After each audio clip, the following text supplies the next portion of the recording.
A esta hora es momento de una buena conversación. Los invitados son parte de BioBio. Hoy, en la radio. 21:34, ya estamos en BioBio TV. Bienvenidos todos y todas. Chile enfrenta una grave crisis habitacional. Hay una brecha creciente entre oferta y demanda de viviendas. Dicen que al menos 1,5 millones de hogares, 32%, necesitan ayuda estatal para acceder a una vivienda adecuada. Eso es un dato. Las causas incluyen reducción de permiso de edificación, de 35 por cada 1.000 hogares en 2006 a 12 en 2023. Otro, alto valor del suelo. Otro, falta de planificación.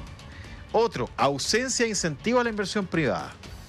Y hoy día, cuando hablamos de campamentos, hablamos de lugares que yo creo que al comienzo ni se pensaban. Uno se recuerda lo que ocurrió en Peñalolén hace hartos años atrás, y en esa toma que estuvo harto tiempo, simbólica por cierto, el tamaño no era como por ejemplo el de Cerrillo.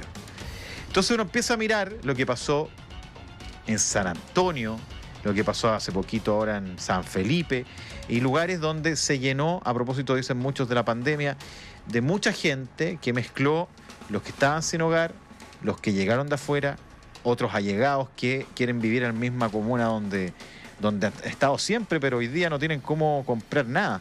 E incluso, dicen, no les alcanza para rentar. Entonces, se mezcla todo y vamos a conversar de este tema que es muy relevante con alguien que ha estado hace mucho tiempo ligado primero a viviendas básicas, luego también en un proyecto que vamos a ir conociendo durante la jornada de hoy. Es director ejecutivo hoy de Déficit Cero. Él es Sebastián Bowen, y quiero agradecer que esté aquí en los estudios de la radio BioBio de BioBio TV. Sebastián, gracias por venir en esta noche. ¿Cómo estás? Nada, gracias a ustedes por invitar. Rafa, feliz de estar acá conversando con ustedes. Es un tremendo tema, porque lamentablemente hoy día el campamento está ligado a delincuencia, a toma, a gente que vive de forma irregular.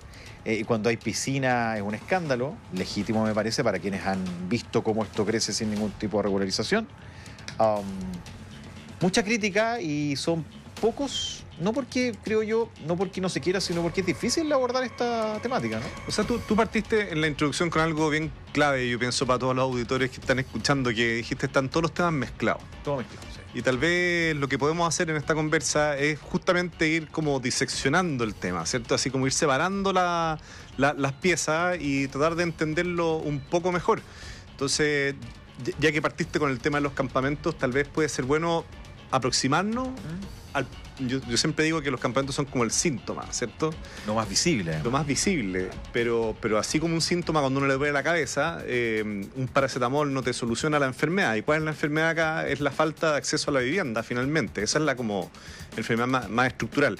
Y fíjate que los campamentos en Chile se iban desapareciendo. Hasta el año más o menos 2010, 2011, el asunto venía disminuyendo con fuerza. Para abajo, ¿sí? Ya. Mucho de eso afectaba el crecimiento que tenía el país en ese tiempo, un crecimiento económico, ¿cierto? Más empleo.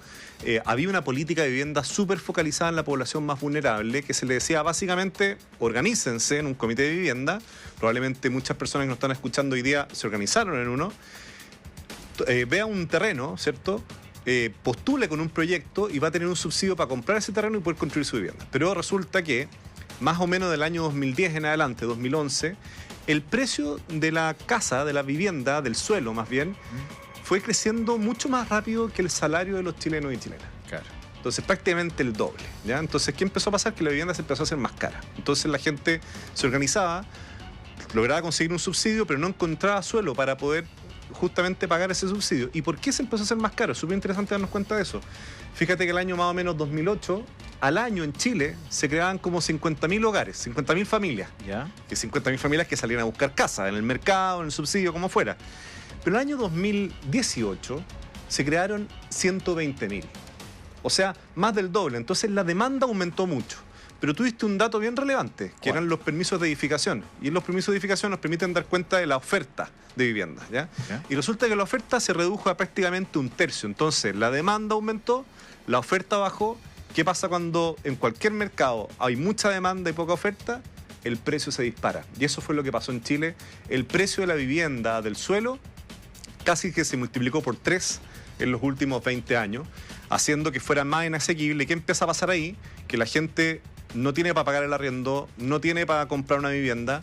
En un momento se camufló esto con las tasas de los créditos hipotecarios que empezaron a bajar, estaban muy baratas, pero después del estallido, los retiros, empezaron a aumentar de nuevo y entonces explotó el asunto. Y lo que vemos es que efectivamente hoy día la población de asentamientos informales, de campamentos en Chile, supera las 115.000 familias, ¿ya? Y la gente que necesita algún tipo de ayuda del Estado para poder acceder a una vivienda, sea en arriendo, en compra o como fuera, supera el 1,5 millones de hogares. Hoy día. 1,5 millones, según el último, estamos hablando de un 10%, un poquito más. Es más, pues el último censo son 6.6 millones de hogares, entonces estamos hablando más o menos del 22, 23%, o sea, 1 de cada 5, 1 de cada 4 hogares en Chile hoy día necesita algún tipo de ayuda del Estado, ¿ya? Para poder acceder y mantenerse en una vivienda adecuada, o sea, con arriendo formal o la compra de una casa, sin hacinamiento, ¿cierto? Con acceso a agua potable, con todos esos elementos. Y es más, fíjate que 1 de cada 50 personas hoy día en Chile vive en un campamento. 1 de cada 5. 1 de cada 50. ¿Ya? Y 1 de cada 20 hoy día en Chile tiene el riesgo o está en factores de riesgo para irse a vivir un campamento. Fíjate que cuando uno empieza a analizar la gente que se ha ido a un campamento o una toma en el país, más o menos 3 de cada 4 familias que se van a esa situación, antes de estar ahí, arrendaban informalmente en un conventillo o arrendaban en una villa de blogs, en un cité, y al mismo tiempo otros vivían allegados, muchas veces hacinados. Entonces llega un momento en que la presión del hogar es tal, el hacinamiento, o no me alcanzan las lucas para seguir arrendando, que mucha gente empieza a ver en el mercado informal, por decirlo de alguna manera, o en la forma informal de tener una vivienda, como una suerte de solución, entre comillas. Digo solución habitacional entre comillas porque no lo es. Pero eso es lo preocupante hoy día, que gran parte de la población, no solamente de sectores vulnerables, también de sectores medios, está empezando a decir, ¿sabéis qué más? La forma de tener una solución, en el fondo, un techo hacia el futuro, no es la vía formal del subsidio, ni es la vía formal de la compra, es en el fondo un terreno, formas más informales. Y eso es lo preocupante, porque eso históricamente en Chile no era así.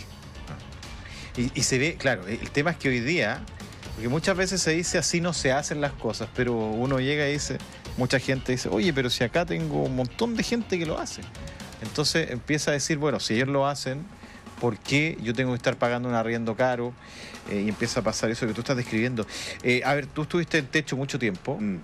Techo hoy día está presente en muchos países. Si tenemos una comparación con otros países que también han tenido migración importante, ¿nos puedes dar un parámetro ahí? Sí, también? Y es súper interesante la comparación. O sea, para hacerse una idea, en el fondo, Chile es por lejos el país en Latinoamérica que tiene menor tasa de población en campamento, ¿ya? Pesa el 22%. Sí, acuérdate que el 22% no son familias en campamento, sino que son familias que vienen allegadas o vienen arrendando y no le alcanza a pagar el arriendo. ¿Ya? O sea, hay una mezcla de personas de distintas formas de exclusión habitacional. Pero lo que es interesante es que en Chile es el único país que se le dice campamento. Claro. En todos los otros países de Latinoamérica, ya sean favela, precario, villas miseria en Argentina, se le llama de otra manera y en todos los lugares se llama asentamiento, pero en Chile se llama campamento. ¿Y por qué? Y ahí hay una cuestión bien relevante. Porque en Chile el campamento históricamente era un lugar transitorio, era un campamento. O sea, yo me voy a acampar mientras tanto. Un tiempo. ¿Saben? Campamento minero, un campamento cuando se van a acampar. Era la idea de que en Chile el futuro es con casa, ¿me entendí? O sea, yo me instalo en un lugar para organizarme con la gente, pero luego me va a tocar la casa, ¿ya? Entonces estoy ahí de manera transitoria. En el resto de Latinoamérica no es así. En el resto de Latinoamérica, la gente donde encuentra un espacio y se instala es donde se queda, ¿ya? O mucha gente, no toda, evidentemente. Si tú vas a Perú, por ejemplo, solamente en la zona de Pachacútec, ¿ya? Cerca de Lima, que son las dunas, los cerros en el fondo gigantesco, tú vas a ver más de 20.000 familias, ¿ya? Que son más o menos un cuarto, un quinto de la población en campamento en Chile entero, ¿ya? Pero solamente ahí tú tienes eso. O sea, la realidad es de un asentamiento. La gente llega a un lugar, se instala y se asienta ahí hacia el futuro. ¿Y cómo se le debería llamar el campamento entonces, hoy día? Como para en Chile diferenciarlo. era algo transitorio, por eso se llamaban campamentos. Pero eso ha ido cambiando. ¿ya? Y hoy día en Chile, ¿cierto? Tú ves las imágenes, por ejemplo, que estamos viendo. O las que ustedes han podido ver últimamente en la prensa, uno empieza a ver viviendas distintas a las de antes. Antes eran viviendas más bien ligeras, ¿verdad? Eran viviendas con distintos tipos de materiales, pero con una idea de que se iban a ir. No había tanta inversión en el lugar. Hoy día, en cambio, tú te empiezas a encontrar más con espacios mezclados, con radier, con viviendas más de concreto, rejas, ¿verdad? Segundos pisos. Por lo tanto, empiezas a darte cuenta de que hay una inversión. Entonces, hay una idea de familias y de personas en general de que ahí se van a quedar. Y eso hace mucho más difícil la solución, porque cuando yo ya invertí mis lucas para armarme una casa... 10%. El 10%, claro, sí, eso pasó mucho. Es más difícil, en el fondo, el proceso de solución. Y eso yo creo que es de las principales dificultades, que hoy día en Chile estamos en presencia ya de asentamientos, ¿ya? No solamente, no es únicamente la idea de antes, que era un lugar transitorio, que muchas veces era más seguro incluso que los barrios, que las villas de blogs, por ejemplo. O sea, el campamento antes era un lugar más seguro. Habían redes familiares, eran redes comunitarias.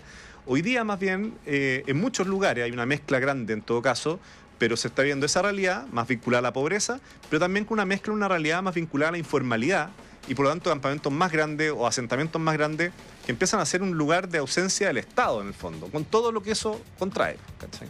Hay de todo, ¿ah?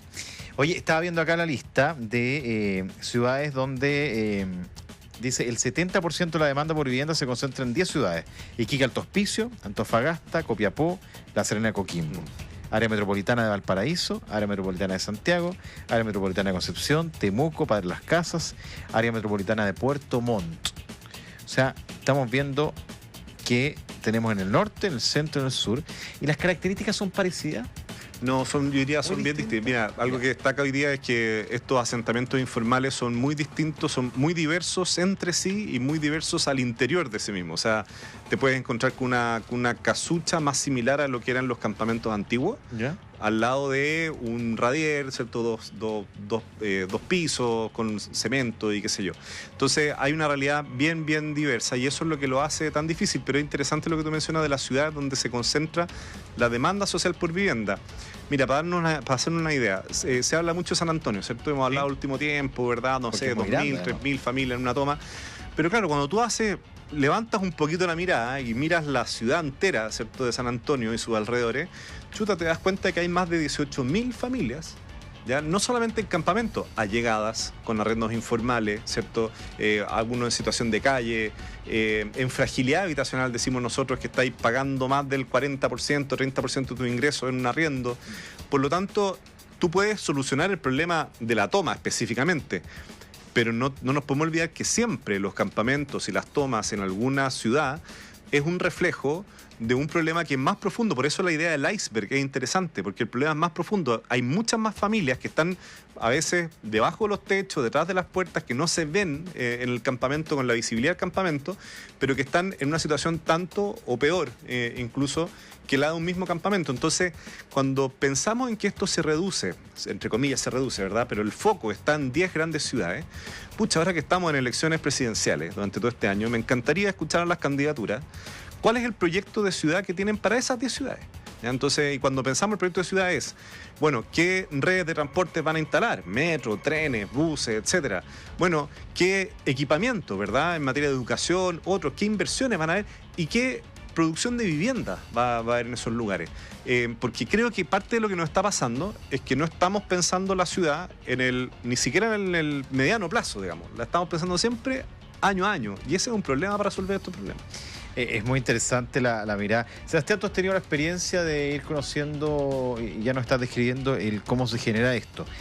Dicen muchos que, a propósito de todos estos costos que han aumentado, el allegado, o sea, a ver, en simple, la persona que ya tiene 30, 40 años y que sigue en la casa de los papás, pero no cabe, muchas veces en la búsqueda de su independencia, ve, aquí no voy a hacer una alternativa, pero sí un paso inevitable para poder salir de la casa. Y quieren seguir además en el sector, porque son vecinos de la comuna. Y empiezan a ir a esos lugares. Segundo, una cosa que quiero preguntarte en particular es que a mucha gente le sorprende. A mí me ha tocado estar en varios campamentos, lo voy a denominar campamentos. Sí, está bien. ¿Está bien? Que tienen los sellos del censo. Sí. La gente dice, oye, pero ¿cómo los censan? Y lo otro, que probablemente tú me puedes ayudar a explicarlo mejor.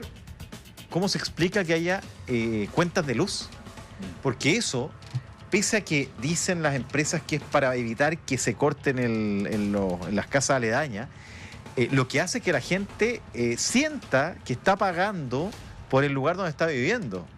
Porque si tengo cuenta de luz, este lugar es donde yo vivo, está regularizado.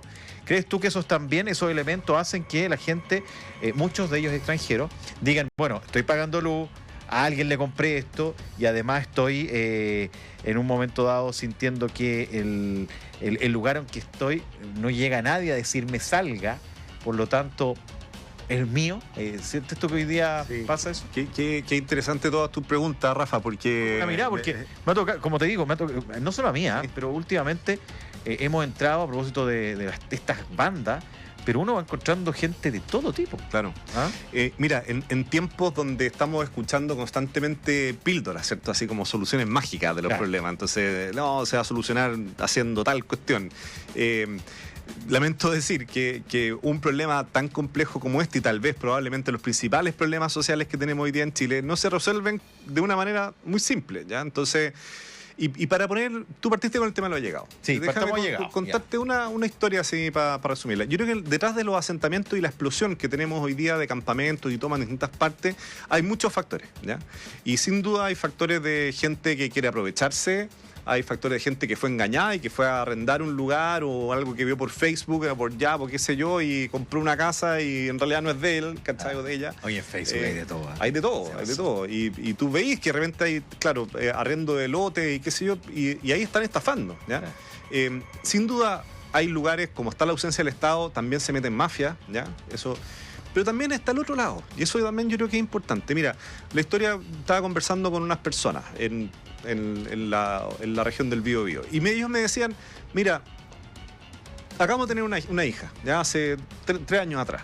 Postulamos una vivienda con un subsidio para el crédito hipotecario. O sea, postularon y iban a pagarlo con crédito hipotecario. Calificaban para el crédito hipotecario en ese momento. Subieron las tasas 3 años después, ¿cierto? Vino la pandemia, etcétera. Subieron las tasas. Ya no calificaban para el crédito hipotecario, porque al subir las tasas, tú necesitas un sueldo más alto para poder pagar el crédito hipotecario. Entonces este gallo me contaba que estaba mirando un día por la ventana y veía cómo a lo lejos, en otra villa, vio en la noche, a las 1 de la mañana, personas que se tomaron un terreno público, ¿ya? Y que esa persona fue al día siguiente, empezó a tocar las puertas de los allegados, ¿cierto? Porque reconocían otro terreno público que estaba botado, y empezó a tocar las puertas de los allegados, de toda su villa, se reunieron, ahí habían de todo tipo de personas, habían profesionales, ¿cierto? Habían personas que eran topógrafos, qué sé yo, arquitectos, y se organizaron y se tomaron un terreno público, ¿ya? Entonces su hija ya no tenía 2, 3 años, tenía 6 años en el fondo, ya no le alcanzaba, dijo, aquí la cuestión va solamente a empeorar, no tengo otra solución, veo otra gente tomando ese terreno, entonces ¿por qué no yo? Entonces empieza a pasar un fenómeno que es complejo, porque cuando tú estás en ese lugar, yo creo que hay un dilema de alguna manera ético, ¿cierto? O me pongo y trato de seguir este camino que lo veo cada vez más difícil, ¿ya? De acceso a la vivienda como más formal, ¿verdad? O me siento tensionado a hacer lo que veo que otros están haciendo. Lo grave que está pasando hoy día en Chile es que se está dejando de creer en que el mecanismo para tener la vivienda es un mecanismo formal. Y eso es lo que tenemos que volver a retomar, ¿ya? Y que funciona ese mundo. Y que funciona. Claro. Y eso es lo que hay que volver a retomar con cómo, bueno, con nuevas políticas públicas. Ahí hay varias ideas que feliz de conversarlas, pero el fenómeno que le pasa a los allegados es ese. El allegado en el fondo empieza a decir en un momento, no voy a tener de aquí hacia un futuro una solución, así que veo soluciones por mi propia cuenta, por decirlo de alguna manera. Lo cual hace un problema, y eso se mezcla con un segundo elemento, que es un tema cultural. Chile, como hemos hablado anteriormente, Chile en Latinoamérica es un país que resguarda súper bien la propiedad, es súper leguleyo en las cosas, ¿ya? Sí. O sea, respetamos así súper harto la ley, se vende la Constitución en los kioscos en la esquina, ¿cachai? Sí. Es bien cada así. Vez menos, cada vez menos. Latinoamérica no necesariamente es así, ¿ya? Y por lo tanto hay un trabajo cultural también que hacer de dar a entender al flujo migratorio que ha venido cuáles son justamente esas normas, no únicamente legales, sino que las normas culturales que se tiene históricamente en la convivencia en la ciudad en Latinoamérica. Y eso es un trabajo que efectivamente no se ha hecho. Se ha hecho en casos muy esporádicos, ¿cierto? En el fondo con alguna fundación, etcétera, pero es algo que yo creo que tiene que ser una política pública mucho más implementada. Y el último punto es que esto ya dejó de ser un problema únicamente de los sectores más vulnerables. Es un problema de clase media. Sí. Entonces, hoy día las personas que antes podían postular un crédito hipotecario, ¿ya? Y no sé, ganaban un palo, 800 lucas, y con eso podían postular un crédito hipotecario por una vivienda de 2.000 UF, hoy día ya no pueden. Entonces quedaron fuera del mercado crediticio y están viendo cómo organizarse para poder tener algún tipo de solución. Entonces, si no enfrentamos ese problema, específicamente, ya no únicamente el subsidio, ¿cierto?, sino de cómo ayudar a bajar las tasas de los créditos hipotecarios, a que la economía de Chile esté más sana, a generar más crecimiento y por lo tanto también más empleo, es muy difícil que podamos efectivamente enfrentar este problema desde la raíz. Mira, están generando muchos mensajes. Usted mándenos su opinión, si quiere nos manda un mensaje de audio. Mira, nuestra productora Laura Rodríguez va a estar recibiendo su mensaje de audio para poder escuchar sus miradas, porque Sebastián, este es un tema muy de fondo. Sí. Y además, la casuística, o sea, todos los elementos, los casos que tú estás poniendo en la mesa, me parece que van reflejando, y yo estoy súper de acuerdo contigo, que esta asociación que hay de que son los más vulnerables los que llegaron a campamento, exclusivamente ya no están así. Evidentemente los hay, pero ahora se va sumando porque si no, nadie explica que esté esta cantidad de gente habitando en el mismo lugar. Hay que educar a los hijos de migrantes, dice, para que eduquen a sus padres. Un poco de... Interesante, sí. Es un mensaje. A ver, hay otro punto. Aquí me dice, hay que ver otra forma de acceder a crédito y eliminar el monopolio de los bancos, dice otro auditor. Ahí tú hablas de ver otras formas. Sí. Y eso también está dentro de lo que están comentando auditores. Usted nos puede mandar lo que usted quiera. Dice que no hay terrenos para clase media. Y yo te quiero preguntar lo siguiente, mira. A ver, vamos al origen, o cómo el comité de vivienda se organiza. Son vecinos que están allegados, vamos a poner un ejemplo tipo. Sí. Comité de allegados. Comité de allegados, ¿cierto? Empiezan a juntarse y dicen, ok, vamos a postular un subsidio. ¿Qué le dice el subsidio? Ya, oiga, si tienen algún terreno que puedan comprar, véanlo, díganos quiénes son para poder ver alguna fórmula también de adquirirlo, ¿no? Entonces, ¿qué quiero decir con eso? Que hay gente que, sabiendo esas condiciones, luego ha liderado el que se tomen otros terrenos, porque la lógica es de busquen un terreno donde pudiesen comprar, ¿no? Y hoy día hay muchos que dicen, no, pero es que estamos acá mientras tanto lo compran. Y luego se asocia, porque hay algunas personas, incluso asesores o abogados que se han dedicado ahí a hacer una interpretación de la ley que es como, bueno, ellos requieren un espacio, eso está vacío, no lo están ocupando y hacen una explicación jurídica para decir esto corresponde que el Estado lo compre para que esta gente que tiene el derecho de vivir lo hagan. ¿Cómo esta lectura hace que hoy día esté todo enredado, digamos? Es interesante el punto. Nosotros, una cuestión que hacemos harto en Defensero es levantar mucha información de la gente que está buscando casa. ¿Ya?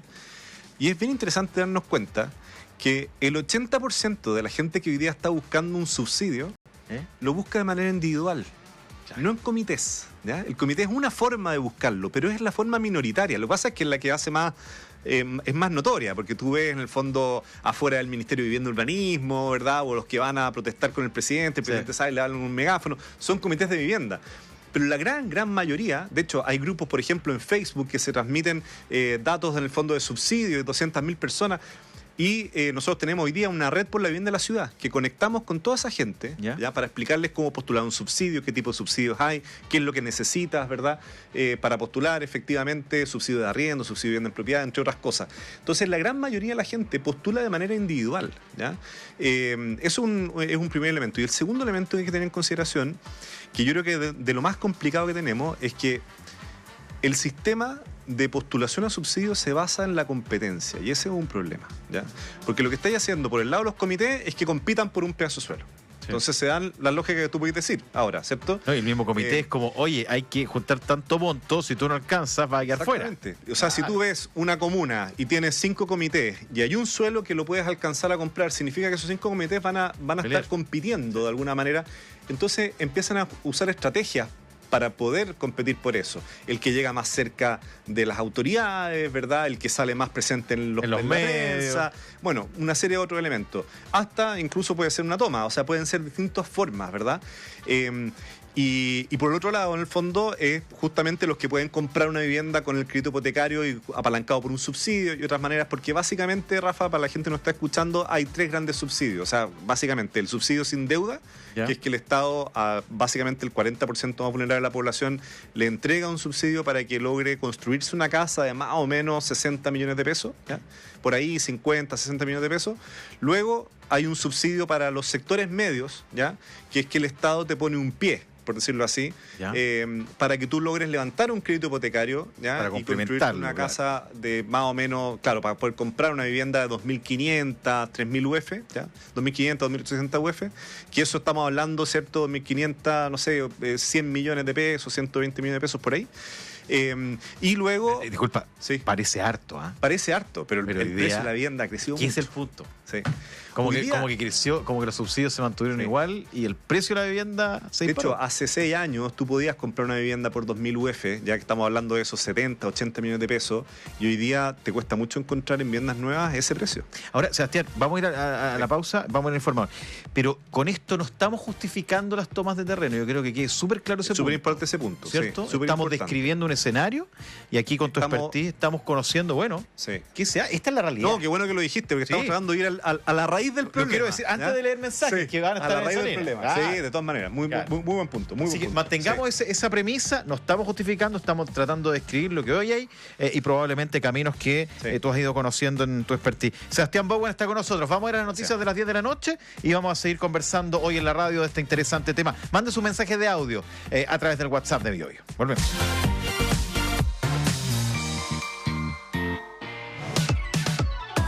Información veraz y oportuna. Somos BioBio, la radio.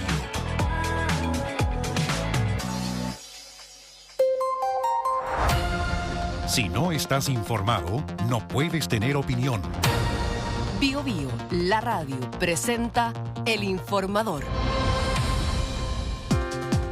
¿Cómo están? Muy buenas noches. Bienvenidos y bienvenidas al Informador de las 22 horas. La Fiscalía de Atacama confirmó la detención de 4 personas vinculadas a la Fundación Comprometidos por posibles delitos económicos. Claudio Garcés nos cuenta más. Tras un operativo coordinado entre la Brigada Investigadora de Delitos Económicos BRIDEC de la Policía de Investigaciones de Copiapó y unidades especializadas de Santiago, este lunes se logró la detención de 2 hombres y 2 mujeres vinculados a la Fundación Comprometidos. Las diligencias ejecutadas de forma paralela en Santiago y también en Copiapó incluyeron allanamientos a diversos domicilios particulares para recabar antecedentes claves, todo esto en el marco de las indagatorias por el denominado caso Convenios. La Fiscalía Local de Copiapó trabajó a través de su unidad de casos complejos junto a la BRIDEC, la Brigada Investigadora Anticorrupción y el Laboratorio de Criminalística Regional, logrando reunir pruebas suficientes para solicitar las órdenes de detención. La extensa investigación permitió reunir los requisitos legales que sustentaron la solicitud de la detención. Fueron los argumentos de la Fiscalía. Este martes, a contar de las 9 de la mañana, los 4 detenidos serán presentados ante el tribunal, donde se darán a conocer los motivos formales de las detenciones. Gracias, Claudio. Y en estado grave fue derivado al hospital de Talca un hombre que cayó desde 12 metros de altura. Desde Radio BioBio en esa ciudad nos informa Miguel García. Por cerca de 40 minutos debieron trabajar en horas de esta noche 3 unidades de rescate del cuerpo de bomberos de esta ciudad maulina para rescatar a un hombre de 54 años de edad que se precipitó al interior de una noria de 12 metros de profundidad. Esto ha ocurrido al interior de un inmueble ubicado en calle 54 Oriente con 12 Norte, camino a La Viña, sector nororiente de la capital de la región del Maule. La víctima se encontraba atrapado, generando conmoción dentro de los vecinos del lugar. Además, arribaron hasta este sector SAMU y carabineros. La víctima ha sido derivada hace pocos instantes por personal del SAMU hasta el Hospital Regional de Talca con lesiones de diversa consideración. Noticia en desarrollo. Aquí en Talca, la región del Maule. BioBio, la radio. Ante la elección del diputado de RN, José Miguel Castro, como presidente de la Cámara de Diputados, parlamentarios de oposición destacaron que esto es una buena señal de unidad en el sector. Javiera Durán nos cuenta más. La diputada Carla Morales, subjefa de la bancada RN, sostuvo que este triunfo es un claro ejemplo de cómo la unidad dentro del sector puede ser beneficioso para alcanzar objetivos comunes, y aseguró que el diputado Castro va a asumir este compromiso con total responsabilidad, privilegiando la urgencia y necesidades de la ciudadanía. Por su parte, la diputada Marlene Pérez, subjefa de la bancada UDI, expresó que dentro de su sector se puede lograr grandes avances y victorias, y que es importante resaltar que a pesar de las diferencias que pueden haber, se logró consolidar una estrategia unida que ha dado resultados. Y finalizó diciendo que no se debe olvidar jamás que la oposición está al frente. Bio Bio, la radio. En noticias del ámbito internacional, Nicolás Maduro, quien juró para un tercer mandato en Venezuela tras su cuestionada reelección, afirmó este lunes que el presidente de Estados Unidos, Donald Trump, está destruyendo las reglas económicas del mundo con su imposición de aranceles. Estados Unidos está destruyendo las reglas económicas, está destruyendo completamente el derecho internacional, comercial y económico, está destruyendo la Organización Mundial del Comercio, manifestó el líder chavista en su programa semanal Con Maduro Más. Por tanto, Maduro llamó a los pueblos del sur a prepararse para producir, trabajar, observar y reconfigurar sus relaciones nacionales e internacionales y también su comercio. 22:04. Hasta acá la revisión de las noticias. Santiago a esta hora presenta nubosidad parcial, la temperatura es de 15 grados y la humedad alcanza el 64%. Sigue en compañía de la radio, muy buenas noches. Si no tienes opinión, no puedes tomar decisiones. Bio Bio, la radio, presentó El Informador.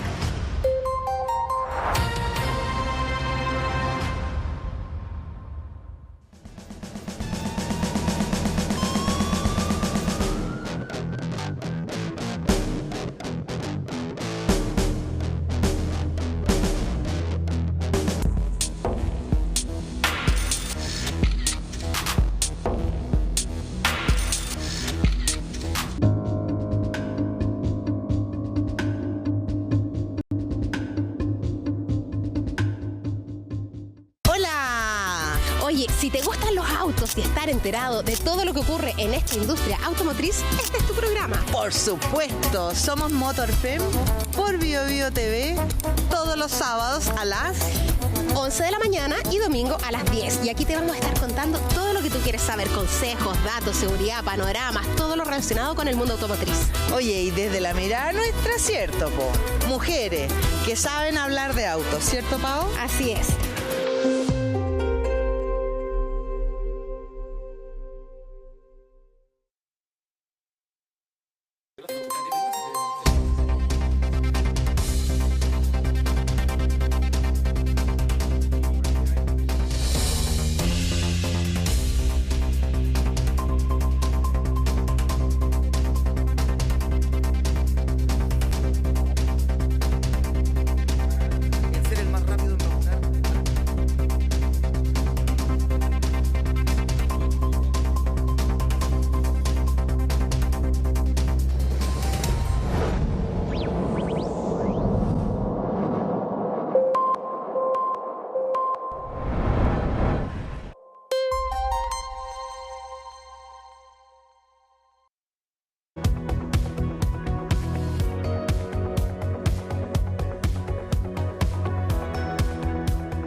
La Copa Libertadores se juega con toda la pasión de Bio Deportes.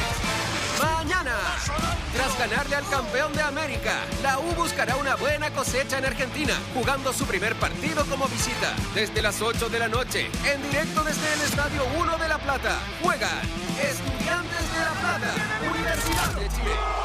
Jueves, Arturo Vidal y compañía se estrenan en el Estadio Monumental con la misión de obtener su primer triunfo en la Copa, aunque enfrente tendrán a un siempre peligroso rival brasileño. Desde las 19:45 horas, en directo desde Macul, no te pierdas Colo-Colo, Fortaleza, Bio Deportes, siempre en los grandes eventos deportivos. Participa con nosotros. Más 5699-200-7888. Envía tu mensaje de voz o texto. Tú eres parte de Hoy en la Radio. Hola, mi nombre es Jessica. Yo formo parte de un comité. Nosotros tenemos visto un terreno, pero lamentablemente la alcaldesa de esa comuna lo quiere para otro tipo de proyecto.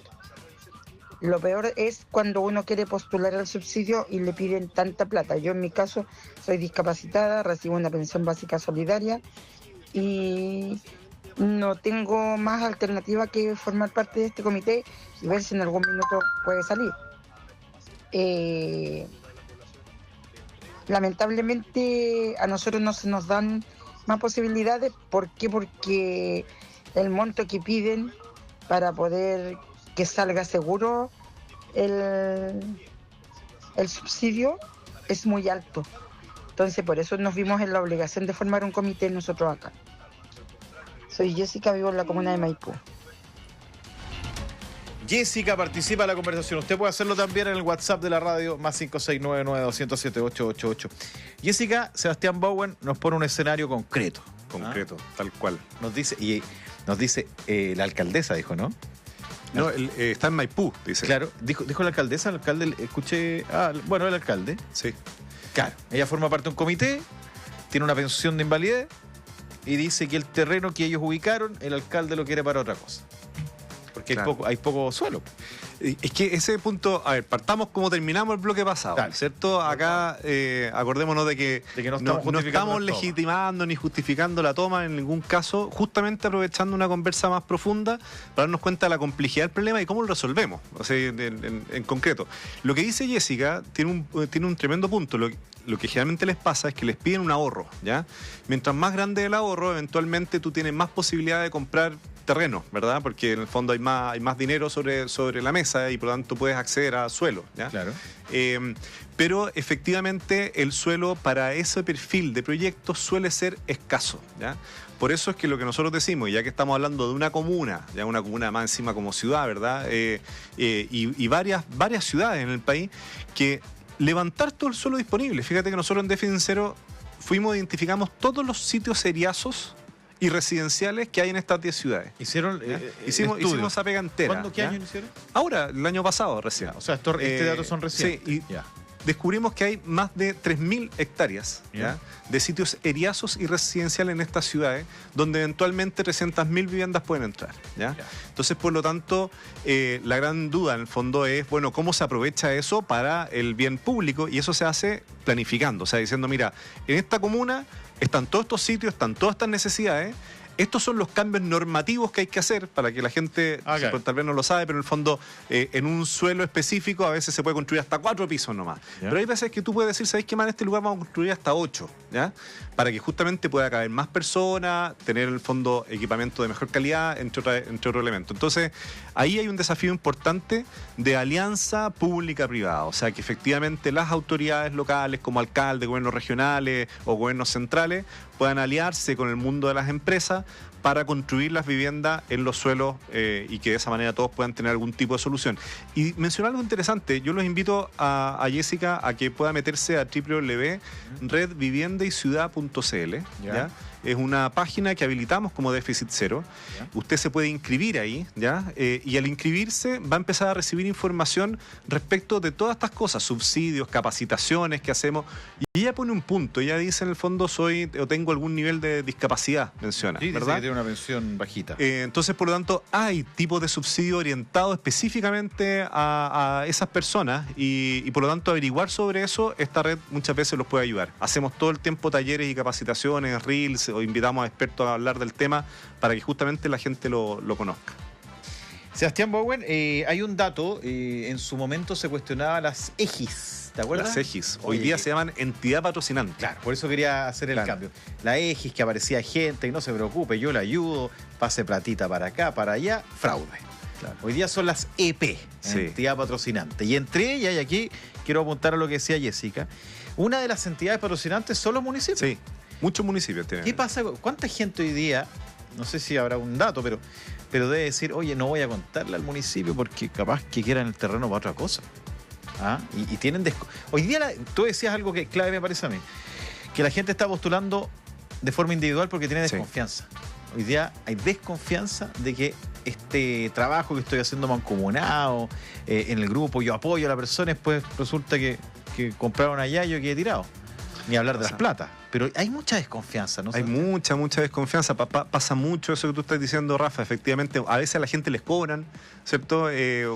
Plata y pagan, no sé, 1 palo, 2 palos, 3 palos y no ven nada. Entonces, efectivamente, hay mucha desconfianza. Ahí hay por decirlo así, un mercado de entidades patrocinantes. Hay algunas que son muy buenas, ¿ya? Y la clave es... Pero la tuya, tu fundación es... No es entidad patrocinante, ya. pero Techo lo era. O sea, yo antes trabajaba en Techo y Techo es sigue entidad siendo, patrocinante. Y claro, hay entidades que hacen bien la pega. Hay empresas también que son entidades patrocinantes, o sea, que tienen una constructora que tiene también una entidad patrocinante. Hay municipios que lo son. Y por lo tanto, yo recomendaría fijarse bien cuál es la entidad patrocinante, que ojalá venga más o menos bien recomendada. Pero efectivamente, no solamente la gente postula individual por lo que tú dices de la desconfianza, sino que pasa que en los últimos 10 años, un proyecto en que la gente ha postulado individual se ha demorado menos tiempo que los proyectos colectivos, lamentablemente. ¿Ya? Y digo lamentablemente porque detrás del proyecto colectivo, hoy día que estamos en una sensación de inseguridad, ¿cierto?, grande como país, lo que suele pasar con los proyectos colectivos que son en comités de vivienda es que la seguridad de ese barrio después es mejor. ¿Ya? Suele pasar eso. Pero pues se cuidan entre ellos. Porque se cuidan entre ellos, porque hay de alguna manera una comunidad, ¿cierto?, que va preparando el camino. Y lo que tiende a pasar, ¿verdad?, con los proyectos más individuales es que salen más rápido, ¿ya? Porque básicamente es una constructora, una inmobiliaria que construyó el proyecto y que la gente con el subsidio va y compra esas viviendas, digamos, para poder vivir en ese lugar. Y eso ha sido un problema. Entonces, nosotros tenemos varias propuestas de que básicamente existan una diversidad de soluciones en que si tú quieres postulas con una comunidad, si tú quieres postulas individualmente, si tú quieres postulas un subsidio de arriendo, ya que también existe, y que no necesariamente por haber hecho un camino u otro, un camino sea mejor que el otro. Pueden ser caminos distintos, que priorizan cosas distintas. Oye, no es muy burocrático, siempre está esa sensación de que... Es por lo mismo. Todo cuesta tanto. Por lo mismo que dijiste anteriormente, por la desconfianza. O sea, en Chile estamos viviendo un periodo de desconfianza grande. ¿Y qué es lo que pasa cuando se desconfía? Le ponís trabas y entonces que lo tienen que revisar no sé qué persona y después lo tienen que hacer no sé cuánto y te demoras 1 año en todo un proceso de postulación. Fíjate que un proyecto de comité de vivienda se demora en promedio 8 años en salir. 8 años, imagínate, eso significa básicamente que un niño que estaba en cuarto básico, ¿ya?, cuando está saliendo de cuarto medio, esa familia recibió su vivienda. Imagínate lo que significa eso para la mirada que tiene un niño, digamos, respecto de la vida en sociedad, ¿no?, hoy día. Entonces ahí nosotros ponemos un estándar ético, digamos, ¿ya? Es decir, una vivienda social no puede demorarse más de 3 años. ¿Por qué? ¿Ya? Entonces hagamos las cosas para que no se demore eso, pero eso significa que tú saltes muchos procesos que hoy día efectivamente son burocráticos y terminan siendo en el fondo un impuesto a la pobreza, po. Entonces aquellos que tienen menos recursos, los proyectos de vivienda se demoran más tiempo. Un impuesto a la pobreza. Claro. O sea, piensa que los comités de vivienda tienen que encontrar su propio suelo. Tienen que ir a buscar ellos el suelo. Y son justamente los que tienen menos capacidades, claro, y menos tiempo para poder hacerlo. No, espérate, y ellos van a mirar ahí que está vacío y van a asumir que está disponible, digamos. por ejemplo. Y se van a demorar mucho rato para poder... Y después se van a dar cuenta que la norma no lo permitía y van a volver a foja cero. O van a hablar con alguien que dice que es dueño y no te preocupes y pásame 100 lucas y listo. Entonces, es súper importante, claro, lo que tú decías, Rafa, acompañarse bien, ¿verdad? Sí. Y ahí yo creo que la página que tenemos, el equipo que hay también se ha ido armando. Me parece que un equipo que ya son expertos justamente en temáticas de subsidios, de acceso a la vivienda, de distintos perfiles de la población y pueden ayudar a ir buscando este camino, ¿ya? Sebastián, tú eres sociólogo de la Pontificia Universidad Católica de Chile, es máster en política de desarrollo de Duke University. ¿Te ha tocado entrar al comienzo? Me parece que uno de los primeros rostros jóvenes en ese tiempo. En aquel tiempo. En aquel tiempo de techo. Y bueno, tú has sido persistente en estos tiempos. Es difícil tratar, porque tú aquí, ¿qué estás entregando? Información, sí, ayuda, asesoría. También vas a, qué sé yo, a asesorar a los propios autoridades también, ¿no? Porque es una expertise que tú has ido adquiriendo con el tiempo. ¿Es difícil este tema? ¿Es más difícil que en otros países? ¿Cómo es? Mira, buena pregunta. Mira, fíjate que es impresionante cómo la gente que se ha metido en el tema de vivienda, en general se enamora del tema de vivienda. Ya. Yo creo que es un tema tremendamente gratificante, es lento. Y eso es lo que yo siempre digo a las personas que están comenzando un camino de construir un proyecto de vivienda o de postular un subsidio. El asunto tiende a ser lento y se requiere, por lo tanto, mucha tolerancia a la frustración. Ahí yo me saco el sombrero por dirigentas que me ha tocado conocer y que van una y otra vez en el fondo enfrentando cada uno de estos problemas. Pero hay algo bien interesante detrás de la vivienda, fíjate, que nosotros decimos una casa, no una casa.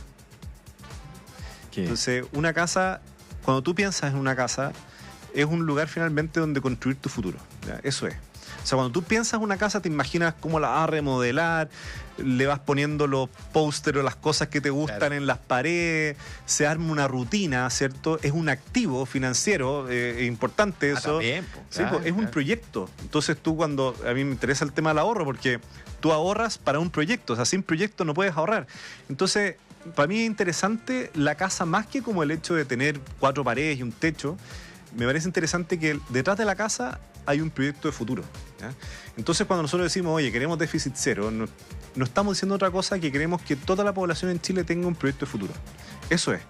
Y con un proyecto de futuro cambia la conversación. Digamos, cuando tenemos la conversación acá, como a la vuelta de la esquina, nomás pensando en mañana, todo se tensa, ¿ya? Porque todo lo estás mirando en excesivamente corto plazo y por lo tanto todo es más difícil, la conversación, los acuerdos, etcétera. Pero cuando estamos mirando un proyecto futuro, no es solamente algo que tratamos de cuidar más y que valoramos más, sino que se abren oportunidades. Pues si lo que tú puedes hacer de aquí a 5 años son muchas más las oportunidades, es mucho más la plata, por ejemplo, que puedes llegar a juntar, ¿verdad? Son muchas más las capacidades que tienes para resolver los problemas que se pueden venir, que si lo estás pensando en que lo necesito de aquí a mañana. Y yo creo que lo que está detrás finalmente de un proyecto de déficit cero no es otra cosa que construir un proyecto de futuro para el país. Hoy día, que estamos en elecciones presidenciales, yo digo eso, hay cuántos, 220 ya candidaturas, no tengo idea, pero los que aparecen por distintos medios hablando como candidaturas presidenciales que ayuden algo esa cantidad, deben ser unos 15 hoy día, una cosa así. Bien. Bueno, la pregunta que hay que hacerles es cuál es el proyecto de futuro que le ofrecen a Chile, y yo creo que eso, al menos de las 5 prioridades que tienen que lanzar, es el tema de vivienda. Hoy día el tema de vivienda va a ser un tema que traiga votos, porque ya no es únicamente algo que le afecta a, no sé, 300.000 hogares en el fondo altamente vulnerables, sino que le está afectando a millones de hogares, muchos de los cuales antes podían comprar una casa a un crédito hipotecario y hoy día no pueden. Es muy pragmático además lo que tú dices, es muy real. Es muy real. Sebastián, estamos viendo ahí, bueno, ustedes en déficit cero, hoy día, alguien que está escuchando, ¿qué puede encontrar en déficit cero? ¿Está el sitio web? ¿Puede buscar orientación?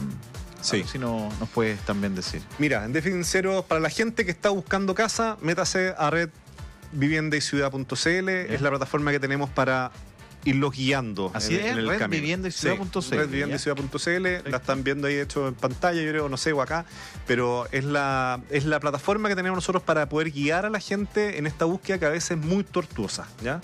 Así que eso por un lado. La gente que son autoridades, equipos, asesores, gente que quiera estar en la presidencia de la República, lo que nosotros tenemos básicamente es mucha propuesta de política pública concreta, ¿ya? Y de cómo dar vuelta, quebrar la tendencia que estamos teniendo hoy día a través de acceso al crédito, a través de construcción en densidad, a través de aprovechar suelos que existen, etcétera. Y por último, a aquel mundo que le interesa el tema de la vivienda y la ciudad, sobre todo municipios, por ejemplo, nosotros tenemos una red de municipios hoy día, ¿ya? Tenemos más de 60 municipios. Invitamos a que los equipos municipales, los alcaldes, etcétera, se puedan conectar en esta red. Nosotros, red de municipios, en el fondo, por la vivienda de la ciudad, también de Fincero, la pueden encontrar en la página web. Y ahí lo que tenemos es mucha información de suelos seriazos, de acceso a equipamiento, de demanda habitacional, de déficit habitacional en sus respectivas comunas, desde lo cual tú puedes plantear lo que nosotros llamamos planes de acción local, vale decir, pensar la comuna entera, toda la demanda que existe, todas las oportunidades que hay de inversión, de suelo, etcétera, y con eso armar proyectos detonantes para empezar a dar vuelta a esta situación. Porque hay una cuestión bien importante, Rafa. Esto es un problema global, ¿ya? Pero yo no sé, pero Chile todavía hay muchas cosas que no ha hecho para solucionarlo, ¿ya? Temas de planificación, que lo mencionaba al comienzo, temas de garantía estatal para el acceso al crédito hipotecario, temas de arriendo, que más de 700.000 hogares unipersonales, por ejemplo. La gente que vive sola, la solución es un arriendo, una solución de arriendo. Hogares jóvenes sin hijos, la solución probablemente va a ser un arriendo, no una vivienda en propiedad que te deja en un lugar específico de una determinada manera, sino que vas a ir caminando en eso. Entonces, hay muchas políticas que todavía en el país no hemos implementado y que creo que en Chile, por lo tanto, es un problema que puede tener solución. Y no solamente eso, sino que te va a impulsar otras cosas. Si tú generas el déficit cero de aquí a 10 años, el impacto en el crecimiento económico van a ser 2-3 puntos de nuestro PIB, por ejemplo, ¿ya? El impacto que eso tiene en el empleo, en otras cosas. O sea, tiene muchos beneficios aparejados. Claro, exactamente. Sebastián, lo último, ¿qué tan difícil es hoy día? Mira, dicen que está caída la página... me imagino que porque mucha gente empezó a entrar. Puede ser, debe ser ahora sí. No teníamos para el tráfico. Sí, ahí está bueno, pero es algo puntual ahí en otro. No hemos tenido el placer de conversar contigo, Rafa. Déjame porque yo la puedo mandar después. Es www. La de déficit cero es déficit0.cl. ¿Ya? Y la otra, la que tenemos para asesorar a la gente que está en búsqueda de vivienda, es redviviendayciudad.cl. Redviviendayciudad.cl. Yo la voy a abrir acá. Ahí tienen capacitaciones, hartas cosas. Yo se la voy a mandar a toda la gente que me la pida, ya me la están pidiendo. Lo último, sé que es un tema muy extenso, pero... Sí, está bien. ¿Qué tan difícil es esto con la migración? Que es un temazo. Te cambia todo. Mira, y gran parte depende de eso. O sea, eso aumentó muy fuerte. Porque ya es un tema complejo. Sí, eso aumentó muy fuerte la demanda por vivienda. ¿Ya?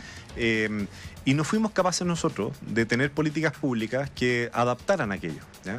Lo que estábamos hablando anteriormente, una política buena de arriendo, ¿ya? Habría dado mucha solución a familias que son migrantes y por lo tanto son familias migrantes sin residencia, no irregulares, no necesariamente, familias que están y que se ven en un futuro de vuelta a su país, por ejemplo. Entonces tú necesitas una política que no sea en propiedad, que sea en arriendo. Y eso no fuimos capaces de adaptarlo. Entonces lo hace difícil porque es un tema hoy día como difícil de conversar, ¿ya?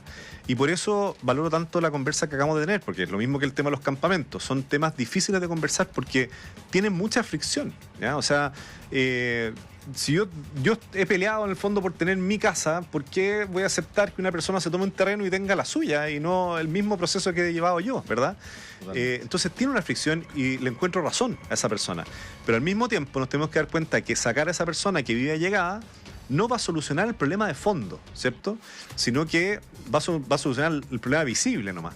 Pero esa persona sigue con un problema. El problema que tenemos en Chile es que no estamos generando una oferta de vivienda como la que generamos en otros momentos que permita que el acceso a la vivienda sea algo más asequible. Y en ese sentido, el flujo migratorio que hemos tenido, si logramos aprovecharlo bien, si logramos segmentar a las mismas personas, darnos cuenta de quiénes necesitan arriendo, de quienes ya llevan 15 años acá en el país, que en la práctica son nuevos chilenos, asumámoslo así, sí, claro, ¿cierto? Y de quienes efectivamente están porque están haciendo cosas que no queremos, ¿ya?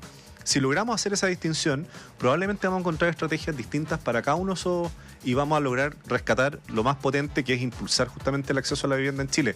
Entonces, es un tema difícil, pero fíjate que yo he estado en varias conversaciones de personas que están todos buscando vivienda, chilenos y no chilenos, y hay siempre un poco de fricción, pero al rato empiezan a haber puntos de encuentro. Y eso yo creo que es relevante. Lo más importante es estar todos claros en cuáles son las normas y cuál es el tipo de convivencia que queremos tener. Y si queremos respetar, como siempre ha sido históricamente en Chile, ¿cierto?, que el camino a la vivienda es un camino formal, institucional, sea por subsidio, sea por compra, pero es institucional. Entonces vamos a ese camino para allá y hagamos que aquellas personas migrantes que han llegado tal vez de otras culturas, bueno, puedan también asimilar esta misma cultura. Pero siguiendo las normas, que es lo que la Siguiendo las gente normas, dice. exactamente. Sebastián Bowet, director ejecutivo de Déficit Cero, un gusto tenerte acá y conversar Muchas este gracias. tema tan relevante. Muchas gracias a ti por la invitación y a todos los que participaron también. Vamos a preocuparnos de que la página no se caiga. Sí, harto Gracias, tráfico. chao. Yo estoy mandando el link a quien lo pida. Súper, genial. Así que muchas gracias. Sebastián Bowet.